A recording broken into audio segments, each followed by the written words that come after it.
Perkenalkan, nama saya Retri. Saya sekarang sedang berkuliah di Roma, Italia, di Universitas Sapienza, mengambil jurusan arsitektur konservasi untuk program master atau S2. Halo semuanya, nama saya Lukiana. Saya sekarang lagi tinggal di Brisbane, Australia. Sedang menjalankan kuliah di sini, tepatnya di University of Queensland, jurusan psikologi. Halo, nama saya Galuh Indri. Saat ini saya sedang menjalani program kursus bahasa di Spanyol, Malaga.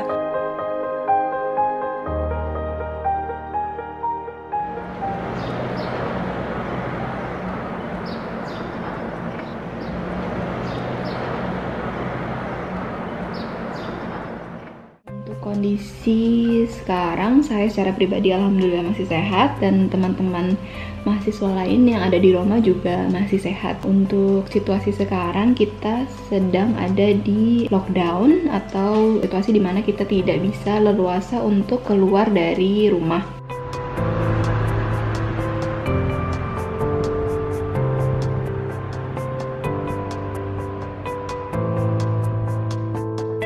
Sebenarnya kita boleh keluar rumah untuk melakukan kegiatan yang penting, seperti mungkin bekerja atau untuk membeli kebutuhan sehari-hari di supermarket atau farmasi. Tapi untuk keluar rumah, semua masyarakat di Italia harus menunjukkan atau membawa sebuah surat pernyataan seperti ini. Jadi surat ini dikeluarkan oleh municipal atau kantor pemerintah di Italia yang isinya menyatakan bahwa kita bebas dari COVID-19.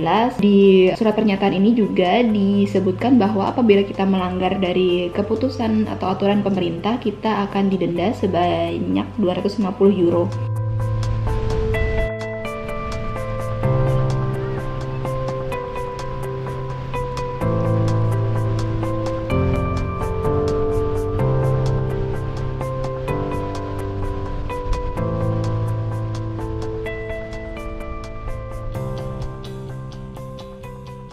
Sekarang tuh saya lagi self-quarantine di rumah sendiri. Kronologisnya itu pada tanggal 13 Maret, saya dapat SMS dari Queensland Health yang menyatakan bahwa saya ada di dalam kelas di kampus saya bersama orang yang positif COVID-19 pada tanggal 5 Maret. Jadi kelasnya pada tanggal 5 Maret dan kelasnya itu berlangsung sekitar 3 jam. Di SMS itu juga saya dianjurkan bahwa saya harus langsung self-quarantine di rumah.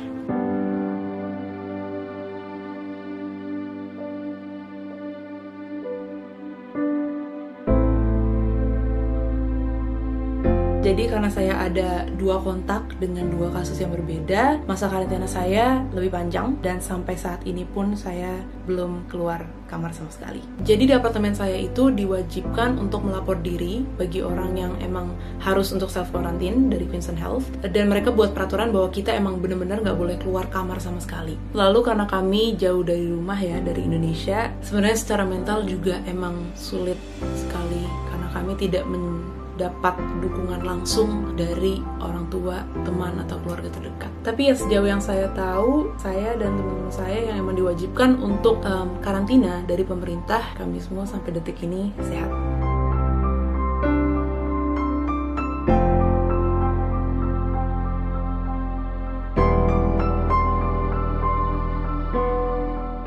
Pertama itu sempat kesulitan untuk mencari makanan di supermarket karena semua orang sempat panik buying. Jadi bahan makanan pokok kayak beras, kentang, roti, daging-daging, tisu juga pada habis. Cuman tadi hari ini saya sempat keluar untuk grocery shopping juga, jadi pas di supermarket semua stok sudah tersedia. Pemerintah juga baru mengumumkan peraturan baru kalau keluar berbelanja itu hanya boleh seorang dari setiap rumah. Terus penjagaan juga sudah lumayan ketat di luar karena semua tempat tutup kecuali supermarket, apotik, dan bank. Jadi kalau misalnya ada orang-orang keluyuran nggak jelas, polisi bisa mendenda sampai 600 sampai 700 euro, kira-kira sekitar 9 sampai 10 juta.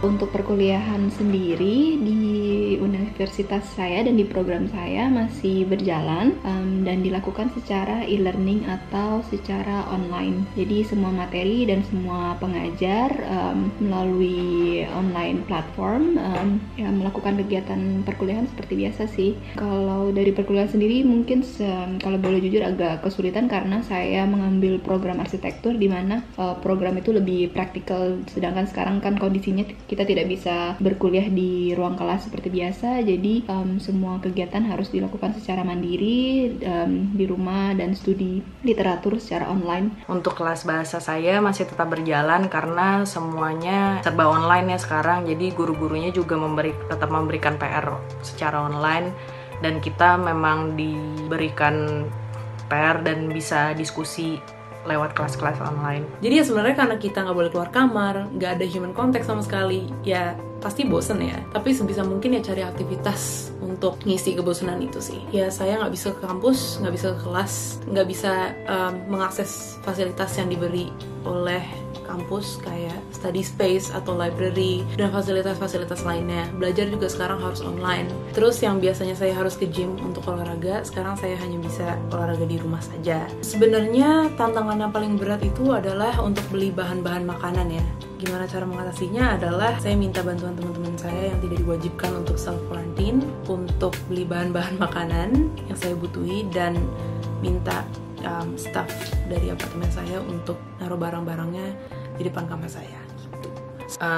Awal-awal pas di lockdown itu sempat bosan karena memang hampir setiap hari ya kita keluar, cuman ya karena ada internet juga sekarang jadi akses dan komunikasi mudah, terutama kalau berkomunikasi ke keluarga dan teman di Indonesia. Saya juga freelance ilustrator, jadi memang sudah terbiasa kerja di rumah. Mungkin kendalanya sekarang hanya satu, karena semua orang di rumah jadi koneksi internet juga kurang baik. Nah uniknya itu, jadi selama lockdown semuanya bersepakat kalau setiap jam 8 malam kita semua bertepuk tangan dari balkon dari rumah masing-masing untuk memberi semangat kepada dokter, suster-suster dan pekerja-pekerja di rumah sakit. Jadi kalau misalnya saya sedang di dalam kamar terus nggak tahu jam, nggak tahu hari, tapi tiap kali dengar tepuk tangan dari luar berarti itu berarti sudah jam 8 malam, bentar lagi berarti makan.